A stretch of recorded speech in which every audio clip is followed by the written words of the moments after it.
98वा अखिल भारतीय मराठी साहित्य संमेलन सध्या दिल्लीमध्ये सुरू आहे आणि मराठी साहित्य संमेलनात असे घडलो आम्ही या कार्यक्रमात शिवसेना शिंदे गटाच्या नेत्या डॉक्टर नीलम गोऱ्हे यांनी मोठा गौप्यस्फोट केलाय।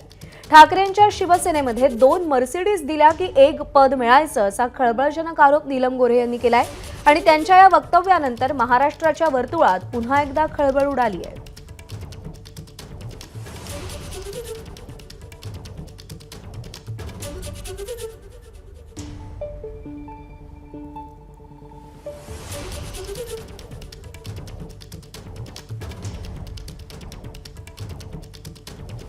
सगळीच पंगत एक होत चालली आहे, वेगळ्या पंगती राहिल्यात कुठे? कोण कोणाशी हे रहस्य मला 8-10 वर्षांनी कळत गेलं हळूहळू की सगळ्यांशी मैत्री आहे, त्यामुळे पंक्तीत जाण्याचा प्रश्न नाही आहे। आपण पंक्तीमध्ये वेळप्रसंगी वाढणारे झालो तर आपण समानतेने तरी सगळ्यांना वाढू, पंक्ती प्रपंच करणार नाही हा मला त्याच्यात विचार आला। कार्यकर्ता जो आहे तो काही म्हणजे त्याला कमी समजण्याचं कारण नाही आहे। आमचे शिवाजी पार्कचे सगळे कार्यक्रम शेवटचे मला आठवत आहेत 2012, 13, 14 पासूनचे प्रत्येक सभेला ठाण्याहून माणसं यायची आणि त्यांचेच लोक संपूर्ण तयारी करत होते। मुळामध्ये संपर्कच नको असेल नेत्यांना, आता आपण जिथे नकोसे आहोत तिथे आपण किती ताब्यात घेण्याचा प्रयत्न नवीन मॅनेजरचा 12-13 पासूनच सुरू होता। नाही त्यांच्यावर ढकलला जात होता। 2 मर्सिडीज गाड्या मिळाल्यावरती 1 पद। तर नीलम गोऱ्हे यांच्या या आरोपानंतर राजकीय वर्तुळामध्ये अनेक चर्चा घडू लागलेल्या आहेत। सुषमा अंधारे यांनी नीलम गोऱ्हे यांच्यावरती सडकून टीका केलेली आहे, तर नीलमताई म्हणतात त्यामुळे त्यात तथ्य असेल असं गिरीश महाजन म्हणतात।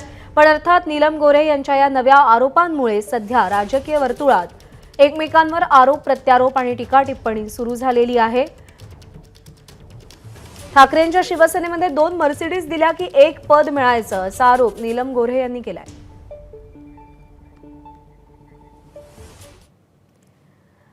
आणि ठाकरे गटाच्या नेत्या किशोरीताई पेडणेकर सध्या आपल्यासोबत आहेत, आपल्याला त्यांची प्रतिक्रिया जाणून घ्यायची आहे, पण त्याआधी आपण पुन्हा एकदा नीलम गोऱ्हे काय म्हणाल्या ते पाहूया।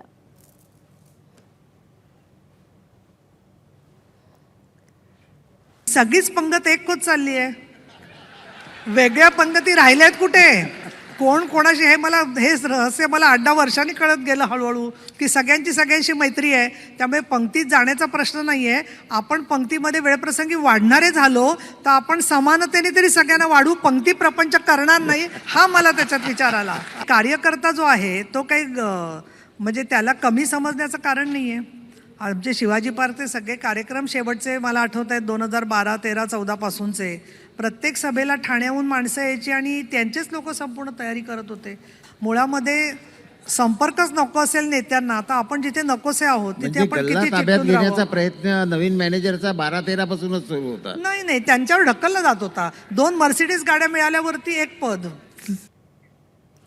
आणि आज संदर्भात प्रतिक्रिया जाणून घेऊयात। किशोरीताई पेडणेकर सध्या आपल्यासोबत आहेत। किशोरीताई, 2 मर्सिडीज गाड्या दिल्या की 1 पद ठाकरेंच्या शिवसेनेत मिळतं असा आरोप आता नीलमताई करतायत, आपली प्रतिक्रिया काय?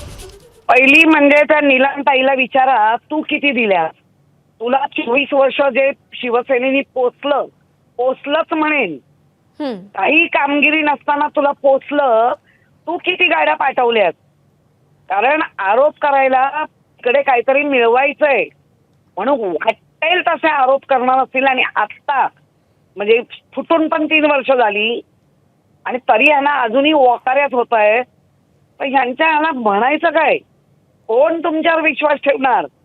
तुम्हाला उद्धवजींना घेरायचं आहे नक्कीच, पण अशा पद्धतीने घेरून काही उपयोग नाही।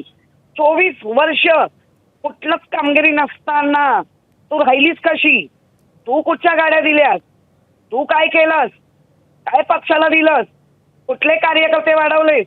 काही बोलायचं वाटेल ते, कारण आता त्यांना व्यासपीठ मिळालेलं आहे, खोटं व्यासपीठ मिळालेलं आहे। जितकं ते उद्धवजींवर वाईट बोलतील तेवढी त्यांची तिकडे वर्णी लागणार आहे आणि आता त्यांचं ते पद गेलेलं आहे, मग कुठेतरी भिक्कार सारखं बोलतायत। किशोरीताई, कदाचित बोलता बोलता तुमचा आवाज येईनासा झालाय, तुमचा आवाज सध्या पोहोचू शकत नाहीये। सविस्तर प्रतिक्रिया पुन्हा एकदा जाणून घेऊ। तुर्तास धन्यवाद एबीपी माझाशी संवाद साधला त्याबद्दल। एबीपी माझा, उघडा डोळे बघा नीट।